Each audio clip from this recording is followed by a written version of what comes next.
Hello viewers, আসসালামু আলাইকুম। সাকিবুল হাসান শান্ত brand new ভিডিওতে আপনাদের স্বাগতম। আজকে আবারও চলে আসলাম নিত্য নতুন একটা ভিডিও নিয়ে। আজকের ভিডিওতে আমি আপনাদেরকে দেখাবো ট্রান্সপারেন্ট আয়রন। এটা হচ্ছে একটা ট্রান্সপারেন্ট আয়রন। এখানে হচ্ছে ভলিউমটা থাকে, আর এটা হচ্ছে দেখতে পাচ্ছেন এখানে 4টা তার থাকে। এখানে হচ্ছে এটা এক পাশ হচ্ছে এসি, এক পাশ হচ্ছে ডিসি। এটা 4 তারের একটা আয়রন, খুবই ভালো মানের। আর এখানে হচ্ছে বিটটা আমরা চেঞ্জ করছিলাম। সেক্ষেত্রে সমস্যাটা কি আমি আপনাকে বলতেছি আপনাদেরকে।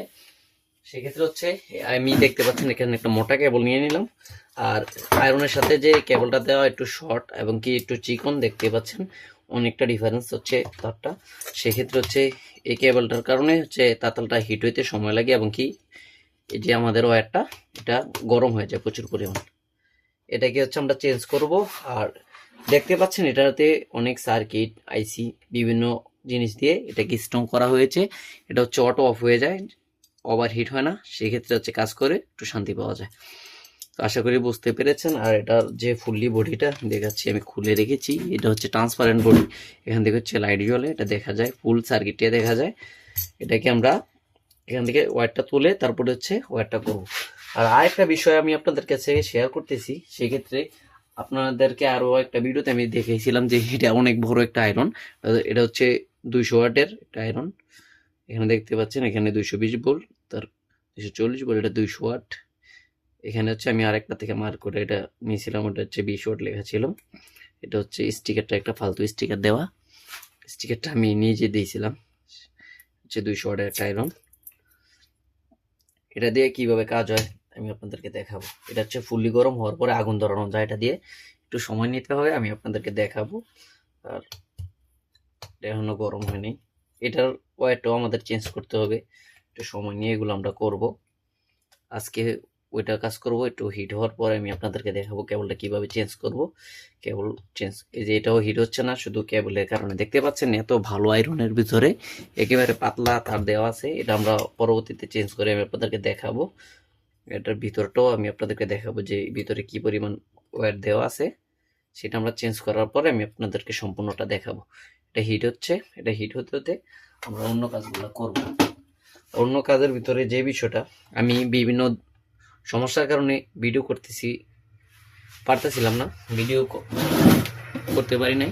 কারণ হচ্ছে আমি বিভিন্ন সমস্যা, তারপর হচ্ছে আমি অসুস্থতার কারণে ভিডিও করতে পারতেছি না। এই যে এই জায়গাটা প্রচুর পরিমাণ ময়লা ছিল, তারপর হচ্ছে দোকানে জ্যাম ছিল, অনেকগুলা কাজ আছে সেগুলা করছি, বাট ভিডিও দেওয়া হয় নাই। আরো কিছু কাজ আছে, আমরা ভিডিও দিব। যেমন হচ্ছে এখানে দেখতে পাচ্ছেন এখানে আমরা বোর্ডটা কাজ করছি, এটার ভিডিও দেওয়া হয় নাই। এখানে আরো বোর্ড আছে, আমি আপনাদেরকে দেখাচ্ছি। এগুলা বিভিন্ন ভিডিও আমি দিতে পারি নাই অসুস্থতার কারণে। এখন চেষ্টা করব আপনাদেরকে প্রতিনিয়ত 2-1টা ভিডিও দেওয়ার জন্য। যদি আল্লাহ তাআলা আমাকে সুস্থ রাখে, দোয়া করবেন সবাই। আজকে এই জন্য আমি ভিডিওটা করা, যে আমি যে কাজগুলো করি আপনাদেরকে দেওয়ার জন্য চেষ্টা করি। এখন যে কাজটা করব সেটা হচ্ছে আমি আপনাদেরকে দেখাবো এই আয়রন দিয়ে কিভাবে আগুন ধরানো যায়। এই যে সরাসরি আপনারা দেখতে পাচ্ছেন এখানে হচ্ছে রজনের ভিতরে বেশিক্ষণ দিয়ে রাখলে, আমি যদি এখানে একটু ফু মারি তাহলে আগুন ধরে যাবে। আর একটু গরম হলে আগুনটা ধরবে রজনে।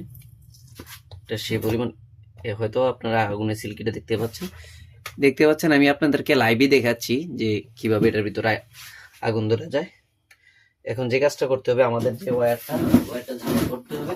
ঝালাই করার পর হচ্ছে আমি আপনাদেরকে সম্পূর্ণভাবে আরো ভালোভাবে দেখানোর ট্রাই করবো। এই যে আমাদের কেবলটা মুড়িয়ে নিব। মুড়িয়ে নেওয়ার পর হচ্ছে এখানে আমরা একটু রাং খাওয়াবো।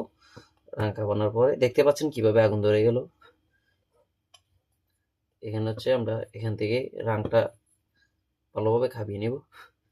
এখানে রাং লাগানোর পর হচ্ছে আমরা ঝালাইটা করব।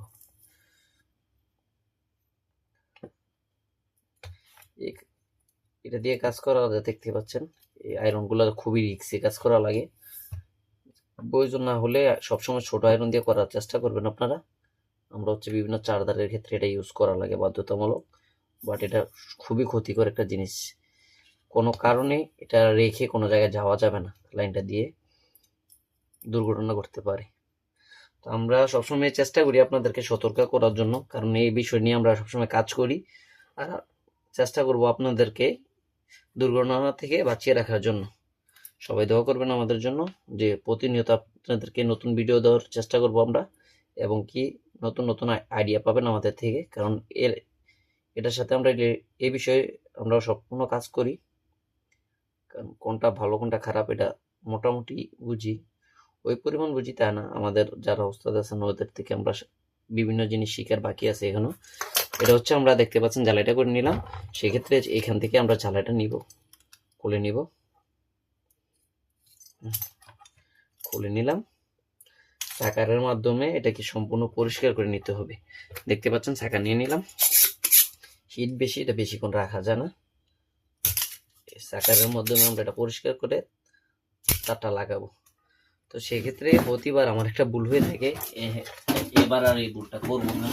সেই ভুলটা হচ্ছে প্রতিবারে যে এটা ঢুকানোর আগে আমরা ঝালাই করে ফেলি, সেক্ষেত্রে আগে এটা এখানে এটা ঢুকিয়ে নিতে হবে। এটা এখান থেকে আমরা ঢুকিয়ে নিলাম ট্রান্সপারেন্ট আয়রনে। তারপর হচ্ছে এখান থেকে হচ্ছে আমরা কেবলিংটা করবো। এটা এভাবে ছিল, অথবা আমরা যেভাবে ছিল ঠিক সেম ভাবে দিব। সেক্ষেত্রে হচ্ছে আমাদের একটু মোটা হয়ে গেছে, এটা কেটে আমরা চিকন করে নিব। জ্বালাই মোটা আয়রন দিয়ে করার কারণে জ্বালাইটা একটু মোটা হয়ে গেছে, সেক্ষেত্রে আমরা একটু চিকন করে তারপরে হচ্ছে এটা এখানে দিব। দেখতে পাচ্ছেন এখান থেকে একটু সমস্যা দেখাচ্ছে একটু মোটার কারণে। হ্যাঁ, এটা চলে গেছে, এটা আমাদের যাবে। সেক্ষেত্রে হচ্ছে একটু কাজ করতে হবে আমাদের। এখানে একটা ঝালাই করার পরে আমরা ওটা টানবো, ওইটাতে একটু সাকার ইউজ করতে হবে। সম্পূর্ণ ভালোভাবে ঝালাইটা দিব আমরা। এটা আবার ঝালাই করে অনেকটা আরামদায়ক, বাট বেশিক্ষণ হাতে রাখা যায় না, অনেক ওয়াইট। এখানে হচ্ছে আমি ঝালাইটা ভালোভাবে ক্লিয়ার করব, তারপর হচ্ছে কেবলিং করব। এখানে হচ্ছে আমরা কেবলিংটা করছি, একটু মোটা করে নিলাম, মোটা করার পর হচ্ছে এটা দিব। এই যে এখন হচ্ছে অনায়াসে চলে যাবে। এটা হচ্ছে এখান থেকে আমরা ঝালাইটা দিব। এটা দিয়ে ঝালাই অনেক ভালো হয়, ওয়াট বেশি, সেক্ষেত্রে ঝালাইটা অনেক আরামদায়ক ঝালাই হয়, ঝালাই ফিনিশিংটা অনেক ভালো হয়।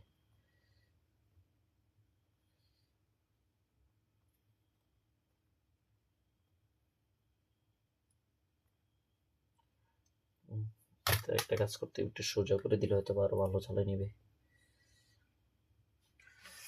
দেখতে পাচ্ছেন ঝালাইটা আমরা কিভাবে দিতেছি। এখানে একটু ছোট করে নিলে ঝালাইটা আরো ভালো হবে। একটু ছোট করে নিলাম। এখন হচ্ছে আর একটু রাং দিয়ে দিব এখানে। সেক্ষেত্রে গরমের কারণে হচ্ছে পিছন দিয়ে সমস্যা দিতে পারে। এখন হচ্ছে আমরা ঝালাইটা করে নিলাম। ঝালাই করে নেওয়ার পরে এখান থেকে হচ্ছে টেনে দেবো, একটু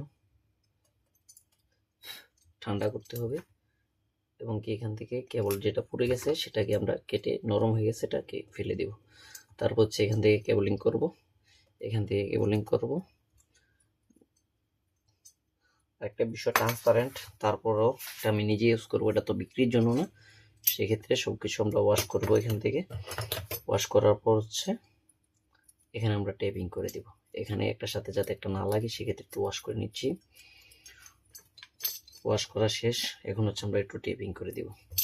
এখান থেকে আমরা এই পাশটা টেপিং করে দিব, সেক্ষেত্রে হচ্ছে আমাদের কাজটা অনেক স্ট্রং হয়ে গেল। এখন হচ্ছে আমরা এটাকে লাগাবো। ভিডিওটা যা হোক একটু লং হচ্ছে, ধৈর্য সহকারে দেখবেন যে আমরা কিভাবে কি করতেছি। দেখতে পাচ্ছেন এটা একটু সমস্যা হয়ে গেল, কেবলটা একটু আসবে। মিড পয়েন্টে চলে আসছে। সেক্ষেত্রে হচ্ছে আমরা এখান থেকে সম্পূর্ণ ফুল স্পিডটা করব। ফুল স্পিড হচ্ছে আমাদের এখান থেকে টেম্পারেচারটা সেট আপ করতে হবে। টেম্পারেচারটা সম্পূর্ণ সেট আপ করে নিব আমরা। এখান থেকে হচ্ছে আমাদের সম্পূর্ণ টেম্পারেচার ফুলিং করা আছে। তারপর হচ্ছে এখান থেকে আমরা এটা দিয়ে দিলাম এখানে, যাতে আমার তারটা বাইরে না আসে। এখান থেকে দিয়ে দিলাম। তারপর হচ্ছে আমাদের স্ক্রুগুলো করতে হবে। এখানে যদি আমরা স্ক্রুগুলো করি সেক্ষেত্রে আমাদের কাজ শেষ হয়ে যাবে। আমি আপনাদেরকে স্ক্রুগুলো হাতে নিচ্ছি, নেওয়ার পরে দেখাচ্ছি। এখান থেকে হচ্ছে স্ক্রুগুলো এখান থেকে লাগিয়ে দিব, তাহলে আমাদের কাজটা সম্পূর্ণ হয়ে যাবে। দেখতে পাচ্ছেন আমি স্ক্রুগুলো লাগাচ্ছি এখানে। এখানে স্ক্রুগুলো লাগাবো, তারপর হচ্ছে আমাদের কাজটা শেষ। তো স্ক্রু লাগানোর আগ পর্যন্ত আমি একটু স্টপ করে দিচ্ছি, ভিডিওটা 10 মিনিটের উপরে হয়ে যাচ্ছে। ইনশাল্লাহ আমাদের ফুললি সেট আপ করা শেষ। এখন হচ্ছে আমি কেবলটা আপনাদেরকে দেখাচ্ছি। ওই কেবলটা, এই কেবলটা অনেক চিকন ছিল, সেক্ষেত্রে হচ্ছে আমাদের গরম হতে অনেক সময় লাগতো। এখন হচ্ছে আমি আপনাদেরকে স্যাম্পলটা দেখাবো। এই যে দেখতে পাচ্ছেন আমাদের এখানে লাইনটা চলে আসছে। আশা করি আপনারা বুঝতে পারছেন। এখানে হচ্ছে দেখতে পাচ্ছেন একটা এলইডি বাল্ব জ্বলতেছে, তার মানে হচ্ছে আমাদের লাইনটা চলে আসছে। এখন হচ্ছে আমরা বডি শটটা দেখবো যে আমাদের বডিতে কোনো শর্ট আছে কিনা। সেক্ষেত্রে হচ্ছে আমি আবারও আপনাদেরকে বডিটা দেখাচ্ছি চেঞ্জ করার পর। না, আমাদের বডিতে কোনো সমস্যা নেই। আশা করি কাজটা সম্পূর্ণভাবে হয়ে গেছে। ভিডিওটা দেখার জন্য সবাইকে অসংখ্য ধন্যবাদ। আর এরকম নিত্য নতুন ভিডিও পাওয়ার জন্য আমাদের ফেসবুক পেজটি ফলো দিয়ে রাখবেন এবং কি ইউটিউব চ্যানেলটা সাবস্ক্রাইব করে রাখবেন। সবাই ভালো থাকবেন, সুস্থ থাকবেন। খুদা হাফেজ।